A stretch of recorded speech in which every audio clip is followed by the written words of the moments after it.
Hi friends, welcome to trading info Telugu. Stock యొక్క పేరు వచ్చేసి ఉగార్ షుగర్ వర్క్స్ అండి. ఈ స్టాక్ యొక్క ప్రైస్ని అరౌండ్ 53.75 అయినప్పుడు వాచ్ లిస్ట్లో యాడ్ చేసుకోమని చెప్పడం జరిగింది. ఈరోజు ఈ స్టాక్ యొక్క ప్రైస్ మూమెంట్ చూడండి, ఎంత స్ట్రాంగ్ మూమెంట్ అప్ సైడ్ వెళ్ళింది. అబ్జర్వ్ చేస్తారా? ఆల్మోస్ట్ ఈ రోజు ఏదైతే హైయర్ ప్రైస్ ఉందో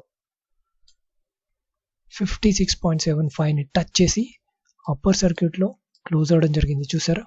ఇలాంటి హైలీ ప్రాఫిటబుల్ స్టాక్ పిక్స్ని మీరు ఇంట్రాడేలో లైవ్లో ఫ్రీగా పొందాలనుకుంటే మన యొక్క trading info Telugu channel YouTube channel subscribe చేసుకొని నోటిఫికేషన్ బెల్ని ప్రెస్ చేయండి. అదేవిధంగా డిస్క్రిప్షన్లో ప్రొవైడ్ చేసిన టెలిగ్రామ్ ఛానల్ లింక్ని క్లిక్ చేసి మీరు టెలిగ్రామ్ ఛానల్లో జాయిన్ అయినట్టయితే ఇలాంటి హైలీ ప్రాఫిటబుల్ స్టాక్ పిక్స్ని మీరు ఇంట్రాడేలో రెగ్యులర్గా మన యొక్క ఛానల్లో ఫ్రీగా పొందవచ్చును. అదేవిధంగా మీ యొక్క సపోర్ట్ని maximum likes, maximum views, maximum comments రూపంలో తప్పకుండా తెలియజేయగలరు. Thank you friends.